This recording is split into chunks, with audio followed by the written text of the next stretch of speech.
Sa iba pang balita, umabot na sa 1,117 ang naitalang kaso ng dengue sa buong lalawigan ng Cagayan mula Enero hanggang 6 ng Hulyo ngayong taon ayon sa ulat ng Provincial Health Office o PHO. Mas mataas ito kumpara sa mahigit na 400 kaso na naitala sa kaparehong panahon noong 2024. Pinakamataas ang kaso sa bayan ng Bagao na may 107, sinundan ng Lasam na may 77 kaso, Abulog na may 75, sa Gonzaga na may 71 kaso ng dengue at Santa Teresita na may 68 kaso.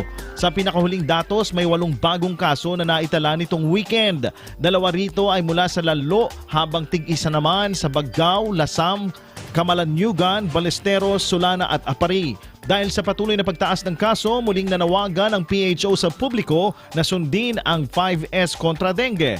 Search and destroy, self-protection, seek early consultation, support fogging and spraying at sustain hydration. Paalala rin ng PHO na agad na magpatingin sa doktor sa oras na makaranas ng sintomas ng dengue at iwasan ang self-medication.